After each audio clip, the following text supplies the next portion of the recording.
Hello everyone, welcome back. Today's problem is binary tree in order traversal. So you have to travel in order. In order क्या होता है, कैसे होता है, मैं एक्सप्लेन करता हूँ. लेट सपोज आपको गिवन ट्री है, यहाँ पे ट्री दिया है, आपको क्या करना है, इन ऑर्डर ट्रैवल्स करना है. इन ऑर्डर क्या होता है, आप जब भी लेफ़्ट टू राइट ट्रैवल्स करोगे तो उस केस में आपको क्या करना है. लेट सपोज यहाँ पे मैं एक डॉट देता हूँ हर चीज़ को इन ऑर्डर. प्री ऑर्डर कैसे होता है मैंने पिछले वाले वीडियो में एक्सप्लेन करा है, तो अभी इन ऑर्डर ट्रैवल्स का वीडियो बनाता हूँ. ये भी सिमिलर है, आपको समझ आ जाएगा. इन ऑर्डर में क्या होता है, आप सिंपली नोड के नीचे एक लाइन करो और ट्रैवल करो लेफ़्ट से, ऐसे ट्रैवल करो और जो भी आपके ट्रैवलिंग में एलिमेंट्स आ रहा है, तो देखो ऐसे ट्रैवल करते हुए मेरा यहाँ पे ये लाइन को कट हो रहा है, तो मैं क्या लिखूँगा, 4 फाइलें लिखूँगा. देन मेरा 2 कट रहा है, ओके, तो मैं यहाँ पे 2 लिखूँगा. देन ऐसे ट्रैवल करते हुए 5 आ रहा है, ओके, तो 5 यहाँ पे लिखूँगा.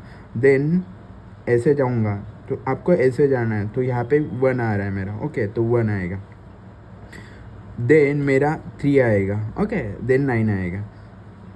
तो इसको कहा जाता है pre order travels, in order travel sir. Pre order क्या होता है, सिंपली यहाँ पे एक लाइन करो यहाँ पे, ओके, जो भी आपके लाइन में कट हो जा रहा है तो उसको आप प्री ऑर्डर में लिख दो. ये होगा in order travel sir, okay. तो इसको कैसे सॉल्व करना है, तो देखो यहाँ पे जो भी नोड है उसका नोड, लेफ्ट वाला नोड पहले आएगा, उसका भी लेफ्ट वाला नोड जो भी रहेगा वो पहले आएगा, एंड देन उसका राइट वाला नोड आएगा. तो इसे कहा जाता है pre order traversal, in order traversal, okay. तो इंड वाला जो भी एलिमेंट रहेगा वो फर्स्ट आता है, ओके. तो और एक एग्जांपल लेते हैं. यहाँ पे सपोज अपन को इनपुट में ये एरे दिया रहेगा लाइक दिस, और इसको ये ट्री में कन्वर्ट करके अपने को दिया रहेगा. तो यहाँ पे सपोज मेरा 1 है, देन यहाँ पे नल है, तो उसका लेफ़्ट कुछ भी नहीं है, नल है. देन राइट क्या है, 2 है, और 2 का राइट कितना है, 3. लेफ़्ट कितना है, कुछ भी नहीं है, इसका मतलब ये नल है, ओके. तो अब अभी अपने को क्या करना है, इन ऑर्डर ट्रैवल्सर करना है. तो इन ऑर्डर ट्रैवल्सर करने के लिए देखो अभी इसका लेफ्ट तो 1 का लेफ्ट कुछ भी नहीं है, तो सिंपली क्या आएगा, मेरा 1 एज इट इज़ आएगा आंसर में.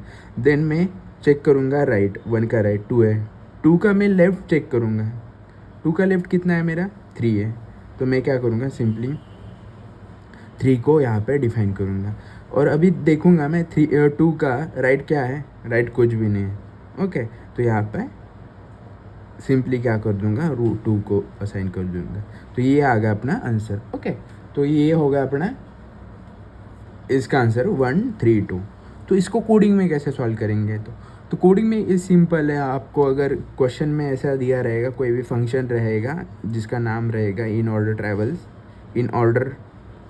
ट्रैवल्स, एंड उसमें आपको ट्री नोड दिया रहेगा. मैं जावा में कोडिंग करता हूँ, इसीलिए ये सिंटैक्स ऐसा है. ट्री नोड रहेगा लाइक टी, ओके. तो आपको क्या करना है, इसको इन ऑर्डर रिटर्न करना है, ओके. तो ये एरे में रिटर्न करना होता है. तो मैं एक एरे में रिटर्न करना है, तो मेरे को इसका लेंथ पता नहीं है, तो मैं क्या करूँगा, एरे लिस्ट कंसिडर करूँगा, एरे लिस्ट लूँगा, array list with the integer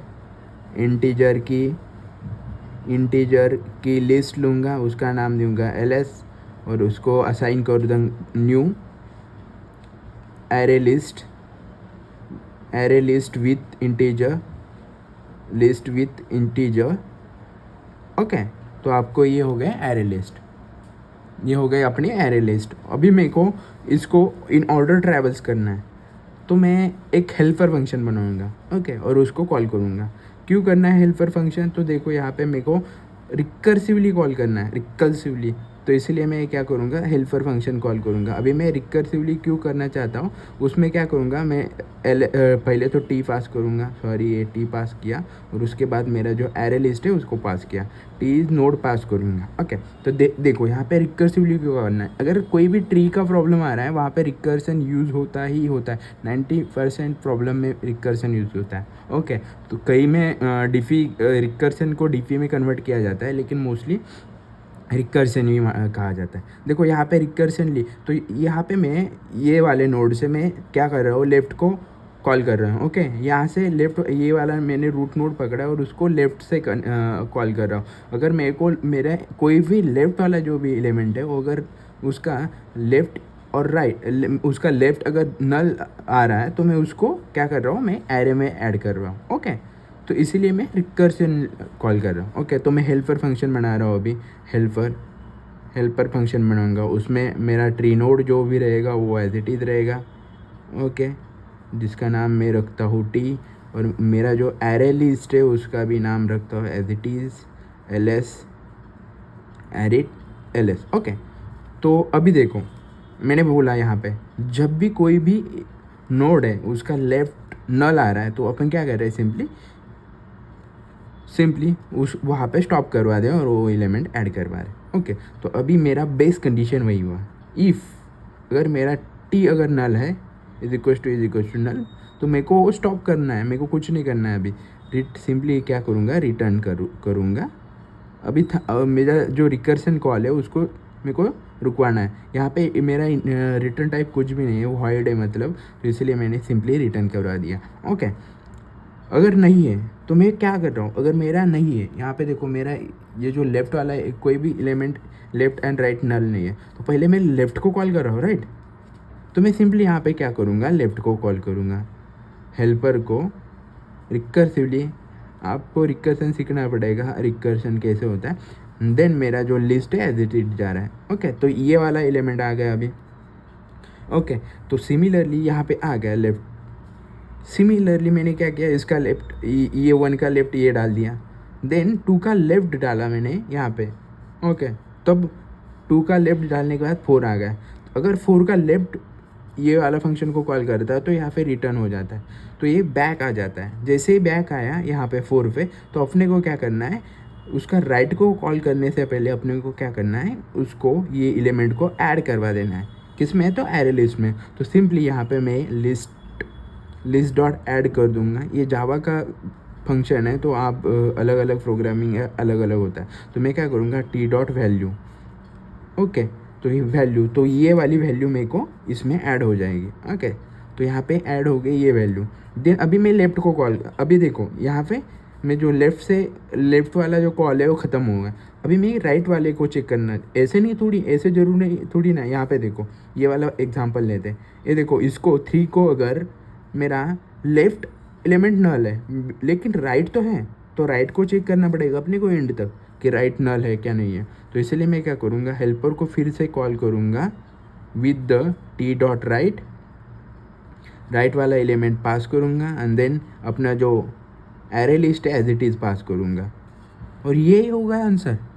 तो ये सब आइटरेट करेगा, यहाँ तक आएगा, इसका भी लेफ़्ट चेक करेगा, लेफ़्ट तो नल है तो इसीलिए इसको सिंपली इसको रिटर्न करवा देंगे। फिर से इसका राइट चेक करेगा, इसका राइट नल है तो सिंपली यहाँ पे आएगा। ओके, सिमिलरली ये पूरा आंसर अपने को रिटर्न करवा देता है। तो आपको यहाँ पे सिंपली क्या करना है, रिटर्न करना है, आपकी जो एरे लिस्ट है उसको ही रिटर्न करना है। That's it. ओके गाइज, इसमें टाइम कॉम्प्लेक्सिटी कितना आ रहा है गाइज, तो यहाँ पे बिग ऑफ n, क्योंकि अपन ईच एंड एवरी नोड को एक बार ट्रैवल्स कर रहे हैं। इसमें अगर आप देखो जाए तो आपको स्पेस कॉम्प्लेक्सिटी कितना आ रहा है। ओके, तो यहाँ पे देखो क्वेश्चन में लिखा रहता है कि आपको रिटर्न करना है एरे लिस्ट में, तो आप कोई एक्स्ट्रा स्पेस नहीं ले रहे हो कि आपके एट्रेशन करने के लिए। तो यहाँ पे आप बोल सकते हो बिग ऑफ कांस्टेंट। लेकिन अगर उसने बोला कि अगर गिवन इनपुट के एरे लिस्ट की भी आपको वैल्यू कंसिडर करनी है, तो उस केस में आपको स्पेस कॉम्प्लेक्सिटी बन जाती है big of n। That's it guys, thank you.